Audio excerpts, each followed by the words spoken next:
Bomi didesak untuk segera menikah oleh ibunya. Bahkan, ia selalu bermimpi untuk putrinya tetap menikah. Tapi Bomi sama sekali tidak mengindahkannya dan tidak berniat untuk menikah dalam waktu dekat. Bahkan ia pun meminta semua karyawannya untuk lebih fokus bekerja dibandingkan memikirkan masalah percintaannya. Hingga ia sering tidak disukai oleh banyak karyawannya. Akas yang merupakan seorang arsitek sukses di Paris memutuskan untuk pergi ke India.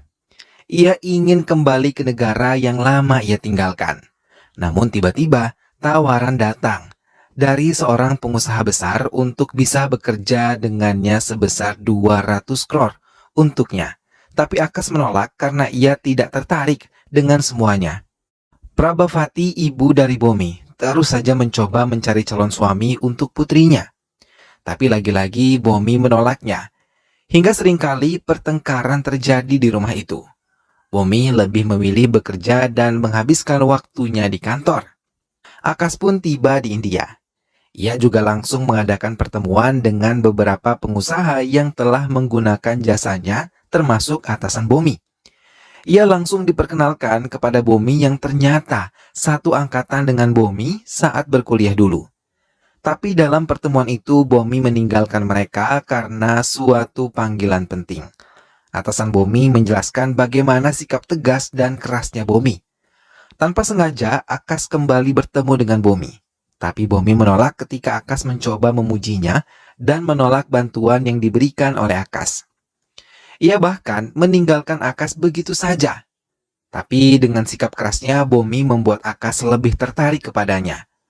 Akas mencoba mendekatinya melalui atasan Bomi hingga ia pun disetujui dan bergabung dengan perusahaan Bomi untuk mengerjakan proyek kecil. Akas yang datang bersama ragu melihat sikap keras Bomi terhadap anak buahnya. Semua karyawan Bomi sedikit terkejut ketika melihat Akas datang ke kantor mereka. Akas dengan cepat menolong Prabhavati yang hampir kejamretan. Melihat Akas, ia mulai tertarik dan mulai menceritakan tentang Bomi yang tidak ingin segera menikah. Akas yang sudah bekerja sama dengan Bomi mulai menyadari kalau beberapa karyawannya tengah saling jatuh cinta dan saling memiliki hubungan. Tapi ia sedikit terkejut ketika tahu Bomi tidak menyukainya. Atasan Bomi terus mencoba mendekatkan Bomi dengan Akas, tapi semua usahanya selalu gagal. Bomi terus menghindari Akas. Lagi-lagi keributan kecil terjadi di kediaman Bomi. Ia terus menolak untuk menikah sesuai kemauan ibunya. Hingga kekesalannya bertambah ketika ia tiba di kantor mendapatkan komplain dari pelanggannya yang menuntut karena barang pesanannya tidak dikirim. Bomi mencoba mencari tahu alasannya, hingga ia memutuskan kerjasama dengan pelanggannya karena ia menawarkan memberikan barang baku dengan kualitas di bawah standar kualitas Bomi. Setelah melempar cek untuk mengganti kerugian pelanggannya, Bomi pergi menemui Akas yang melihat semuanya. Melihat kejadian tadi membuat Akas lebih mantap untuk mencintai Bomi dan ia yakin bisa menaklukkan hati Bomi. Kali ini Akas membuat Bomi tertarik kepadanya dengan desain dan ide yang ditampilkan oleh Akas untuk proyek yang tengah mereka kerjakan. Mereka pun berencana mengunjungi Gautam atasan Bomi untuk memperlihatkan hasil kerja Akas. Tapi di tengah perjalanan, mereka dihadang dengan mantan konsumen Bomi yang kecewa dengan keputusan Bomi yang menganggap telah menghinanya. Kas meminta Bomi untuk masuk ke mobil, sementara ia menyelesaikan mereka yang punya niat jahat untuk Bomi. Tapi bukannya terima kasih yang didapatkan oleh Akas, Bomi malah marah kepadanya dan mengatakan ia tidak perlu melindungi Bomi dan memukuli orang lain karena dirinya. Kartik dan Bindu yang merupakan karyawan Bomi saling mencintai. Tapi keluarga Kartik ingin menikahkannya dengan keluarga kaya karena Bindu adalah anak yatim piatu. Hingga meminta bantuan pada Gautam untuk membantunya. Gautam bersedia membantunya, tapi saat Bomi datang, ia malah mengusir Bindu dan hal itu membuat Gautam kecewa. Keduanya juga diminta untuk pergi dari kediamannya. Akas memberanikan diri untuk menemui keluarga Kartik dan membantunya meyakinkan keluarganya kalau Bindu adalah gadis baik yang bisa dijadikan istri oleh Kartik. Hingga hal itu membuat Bomi merasa kagum pada Akas.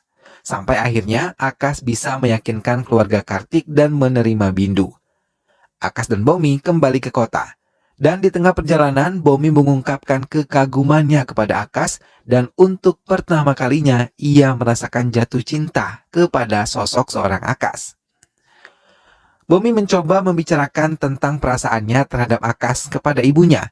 Mendengar hal itu membuat Prabhavati merasa sangat bahagia dan meminta Bomi untuk memperkenalkannya kepada dirinya. Bahkan ia merasa gugup untuk apa yang harus ia lakukan. Prabhavati juga meminta Bomi untuk mengatakan perasaannya kepada pria yang ia sukai. Bomi pun memberanikan diri untuk mengatakan semuanya kepada Akas dan mengajaknya untuk makan malam bersama. Ia mencoba memancing Akas tentang cinta hingga ia mengatakan kalau tengah mencintai seorang gadis. Bomi benar-benar merasa cemburu dan tidak lagi membicarakannya. Hingga perdebatan pun terjadi dan dalam kesempatan itu Bomi membicarakan perasaannya kepada Akas kalau ia mencintainya. Akas terdiam dan tidak percaya dengan apa yang ia dengar. Ia juga mengatakan bagaimana dulu ia mencintai seorang pria namun kandas di tengah jalan. Tapi Bomi memutuskan untuk meninggalkan Akas karena salah paham yang terjadi di keduanya. Bomi menangis sendiri di rumahnya dan membuka kembali buku kenangan tentang pria yang dulu ia cintai. Hingga ia pun kembali mengenangnya. Tahun 2012, Bomi yang masih menjadi mahasiswa saat itu dicoba diganggu dengan mahasiswa yang menyukainya. Tapi Akas yang merupakan orang yang dulu ia cintai, tahu tentang hal itu dan langsung mendatangi mereka. Dengan caranya ia pun memberikan pelajaran hingga mereka berhenti untuk mengganggu Bomi. Melihat hal itu, Bomi mulai kagum dan mencintai Akas sejak pertama kali mencintainya. Bomi lebih mengagumi Akas saat ia bersikap baik kepadanya setiap mereka bertemu. Saat itu Bomi dan Akas berkenalan dan mengucapkan terima kasih karena Akas telah membantunya. Bomi benar-benar mengagumi Akas karena kepintarannya di kampus yang sering dipuji oleh dosen-dosen mereka. Selain itu, Akas juga merupakan mahasiswa yang aktif dalam setiap kegiatan kampusnya.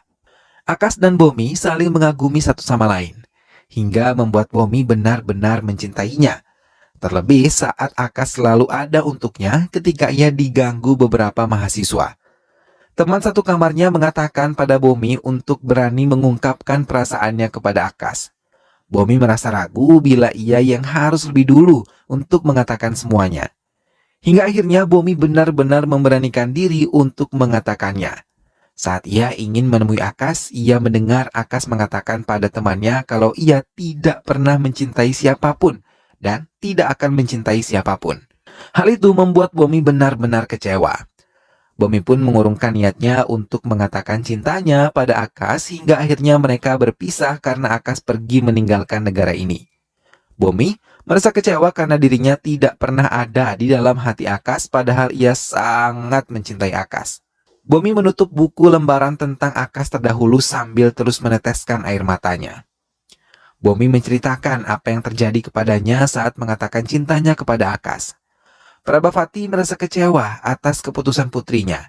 Ia mengungkapkan kekecewaannya kepada suaminya dan memintanya untuk bisa membantunya mencarikan pria yang tepat untuk Bomi yang semakin bertambah umurnya. Kalau ia tidak ingin kemudian hari putrinya tidak bahagia dalam menjalani pernikahannya, hingga ia tidak akan memaksa putrinya untuk segera menikah bila ia belum menginginkannya. Prabhavati terdiam, begitupun Bomi yang tidak langsung mencuri dengar pembicaraan kedua orang tuanya. Bomi memutuskan untuk pergi ke Araku menghadiri pernikahan Bindu. Ia juga mengatakan pada ibunya kalau ia setuju dengan calon pilihan ibunya. Mendengar hal itu, Prabhavati sangat bahagia. Ia berjanji akan memberikan kebahagiaan untuk Bomi. Pernikahan pun telah digelar oleh Bindu dan juga Kartik. Semua orang terpesona dengan kecantikan Bomi yang datang, bahkan mereka merasa bingung ketika Bomi benar-benar bersikap lembut pada semua karyawannya yang datang. Tiba-tiba Akas datang tapi Bomi tidak ingin menegurnya sama sekali. Akas menempati kamarnya dan menyadari kalau Bomi mengubah penampilannya. Ia kagum akan kecantikan yang dimiliki oleh Bomi. Dalam acara tersebut, Akas berkenalan dengan seorang gadis bernama Pooja. Tapi ia tidak menghiraukannya dan ia lebih memilih menghabiskan waktu dengan Bomi, namun selalu menghindarinya. Keluarga Kartik juga telah berkumpul untuk mengikuti prosesi pernikahan. Kali ini Akas terus mencoba mendekati Bomi yang benar-benar tidak ingin berbicara kepadanya. Akas mencoba menjelaskan tapi sama sekali tidak dihiraukan oleh Bomi. Semua berkumpul dengan bahagia di pernikahan Kartik dan juga Bindu. Akas yang tidak ingin kehilangan kesempatan memberikan penjelasan kepada Bomi, memberanikan diri untuk mendatangi kamar tidurnya dan berbicara saat Bomi tertidur pulas. Akas mengatakan kalau ia menyesal ketika meninggalkan Bomi saat kuliah dulu dan ingin melanjutkan hidupnya dengan Bomi saat ini. Ia benar-benar meminta maaf atas kesalahan yang pernah ia lakukan. Gautam yang melihat hal itu membuat Akas menjelaskan semua kesalahan yang pernah ia perbuat saat masih duduk di bangku kuliah dulu. Prabhavati terus mengirimkan foto agar bisa dipilih oleh putrinya menjadi calon suaminya. Tapi Bomi yang masih mencintai Akas mencoba mengalihkan pembicaraan ibunya. Tak lama ayahnya menelpon dan meminta keyakinan pada putrinya untuk bisa menerima calon suami yang diajukan ibunya. Ia tidak mau putrinya kecewa.